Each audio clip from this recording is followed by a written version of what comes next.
My fiance's mom moved in with us so she could get settled while she looked for a job, but it's been 6 months, there's no job in sight, she constantly belittles me with her traditional views, and it feels like my husband chooses her over us. Me, 29F, and my potential ex-fiancé, 27M, have been living together for about 1.5 years. Fiancé got his undergraduate degree, worked for a couple years and then decided to get an MBA, which is how he ended up in our city. We moved in together after he finished his MBA program. Fiancé is from the Midwest and his mom has always wanted him to move back. When he told her he was staying here, she was heartbroken. I went to college and got my degree in a STEM field. After I graduated, I got a job with my current company and moved to the city where we currently live. It's a big international company with multiple locations in the US and international. I love my job, I like the company I work for, and the pay is pretty good. All in all, a pretty good deal. During COVID, my office shut down and we all went WFH. After COVID, they decided not to reopen this office, so I've been 100% WFH since early 2020. I currently make considerably more than him, mainly because I've been working for 7 years and I'm in tech. I had been living by myself in a one-bedroom apartment and just had my office set up in the living room since it was just me. When we moved in together, we decided to get a 2-bedroom apartment so I could use the extra room as an office. Because of this, I was paying 2/3 of the rent and he paid 1/3. We split everything else 50-50. So the problem started this past May. Fiancé's mom told him she wanted to move to our city to be closer to him. She asked if she could stay with us while she looked for a job and got settled. She's a teacher, so I figured she'd be able to get a teaching job pretty quickly.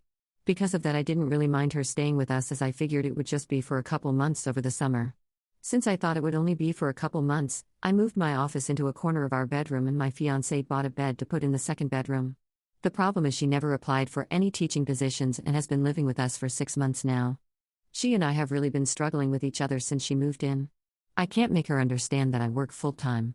She constantly interrupts while I'm working, which is bad enough, but she even interrupts when I'm on Teams calls. She always asks me to take her places because she doesn't like to drive in our city. She has pretty outdated views of gender roles and is constantly giving me a hard time for not doing more around the house and making fiancé help with chores, do his own laundry, etc. The constant criticism and insults are just really wearing me down. And I hate having my office shoved in a corner of the bedroom. Back in September, I told my fiancé that since it looks like his mom is going to stay a while, we should split the rent 3 ways. He told me she can't afford that since she has to conserve money until she gets a job. I told him I wasn't happy paying extra for a bedroom I can't use, so finally he said we could do a 50-50 split. I could afford to pay the extra, but I hate the idea of funding her lifestyle. Every time I complain about her or the situation, he says he agrees but doesn't know what to do because he can't kick out his mom. And he won't talk to her about the way she treats me or how she behaves. When I ask what the long-term plan is, he just says he doesn't know. I've thought about giving him an ultimatum to tell her she has to leave, but I think he'd just end up resenting me for essentially putting him mom on the street. So one of my girlfriends is losing her roommate the end of February. Our lease renews June 1st. I'm very strongly considering moving out of our current apartment and moving in with her. I can afford to pay my part of rent on our current apartment and also half the rent at my friend's apartment. It's not ideal, but I'm not a big spender, so it's doable. The issue is, if he and his mom aren't able to pay for 1/3 the rent each, there is no way they could cover the whole thing on their own. But I can't live like this anymore, so I'm pretty sure this is what I'll do, but I wanted to see if people thought I'd be the off for leaving them like this. Update. First off, I want to thank everyone for their feedback and comments, even the ones that were kind of harsh. Actually, probably especially the ones that were kind of harsh. I really needed some tough love to make me realize that I was letting my STB ex and his mom take advantage of me. The more comments I read, the more pissed off I got. Honestly, I think I'm more pissed at myself for allowing this to happen and not advocating for myself more. This past weekend I got my STB ex alone so we could talk, which was actually harder than it should have been because his mom always tries to tag along when we do anything. Going through all the comments everyone left and the PMs people sent really helped me decide how to approach this. And also, brought up a lot of good questions I should have thought of myself. Back to the discussion with the ex, I wanted to give him one more chance to pick us over his mom, not because I thought he would, but I just wanted to be able to tell myself I'd give him the opportunity. I explained again about how unhappy I am with the situation, how it's affecting my work because of her constant interruptions, and just being unhappy and uncomfortable that I'm forced to work out of a corner in our bedroom. And I reminded him that until a few months ago I was paying the majority of the rent, and being that I make so much more than him, it's really my salary that keeps us all afloat. And I also brought up, again, the way she treats me and talks to me. And he replied the same way he has been, He agrees it's not right how she acts and that it's really uncomfortable for us all, WTF. I don't care if she's uncomfortable. Previously I would have dropped it there. But this time I told him how angry and disappointed I was that he let me pay for 2/3 of the rent when she first moved and how unfair it was that I'm still paying for half when there are 3 people living there and she is the only one with her own bedroom. It was the same story, she has to conserve money since she doesn't have any income currently. Which brought up the question of where all her stuff went when she moved, what money does she use for incidentals? So evidently, when she got divorced, she asked for the divorce after my ex went off to college. It doesn't sound like her husband/ex's dad wanted the divorce, his dad bought her out of the equity in their house. Ex didn't have any idea how much that was or how much is left. But until she moved here she was working full-time as a teacher and living in a small apartment, so she should not have had to tap into the divorce settlement money very much.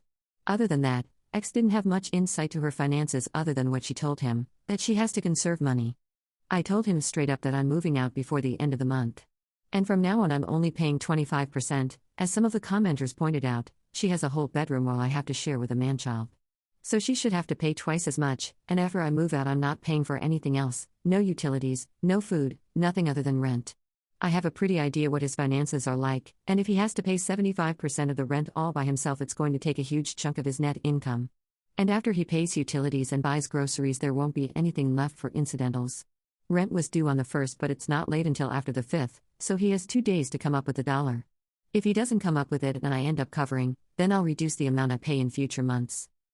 The only reason I'm going to keep paying any of the rent is even after I move out, I'm still on the hook. I talked to the leasing office and they explained that since X and I signed a single rental agreement together, for example one contract we both signed as opposed to 2 contracts we signed individually, we are both responsible for the rent. They don't care who actually pays as long as it gets paid. The only alternative would be if he agrees to sign a new lease by himself, or together with his mom. But in all likelihood he wouldn't be able to pass the credit check on his own, so I'm kind of stuck. I don't think he'll do anything stupid tough because he's going to need to find some place to live after this and a collection on his credit report wouldn't be good. I also told him that I'm going to find some place to work during the day until I move so she can't bother me. My friend I'm moving in with said I could work there during the day since she and her current roommate have in-person 9-5s. I took her up on that for now. After living with his mom, I'm not about to overstay my welcome, so I'm going to find some other options that I can rotate through. Someone suggested checking out the public library, or if it comes to it I'll get a membership at one of those work kind of places. Just in case, I brought my important papers/files/valuables and my friend is storing them for me until I move in. He really didn't take it well. The surprising thing to me is that he was surprised by everything. He seemed really shocked that I wasn't prioritizing his mom.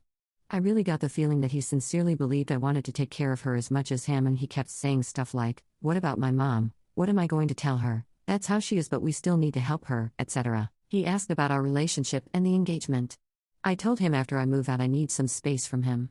In a few months when we've both had some time/space to process what happened, if we both agree we can talk about the relationship. But he'd have to prove that he's going to have my back going forward and will set boundaries with his mom. I told him that just to avoid more drama, but I don't see a future in which we are together. I told him he needs to tell his mom because she's not my responsibility or problem and she'll know something's up when I start moving my stuff out. He hasn't told her what's going on yet, but this weekend I'm going to start moving things so he doesn't have much time. My friend's current roommate starts a new job in another state on the 3rd, so in reality I can probably move in 2 to 3 weeks, just depending when she actually leaves.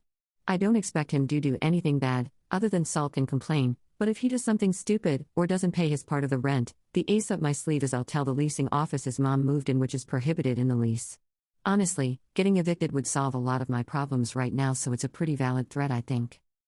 Now that I've mentally and emotionally separated myself from him and his mom, I'm looking forward to her reaction when he tells her what's going on. If it gets too ugly, I'll find a cheap Airbnb or hotel or something. I've had some friends, including the one I'm moving in with, offer to let me couch surf for a few weeks, but I just can't do that to someone else.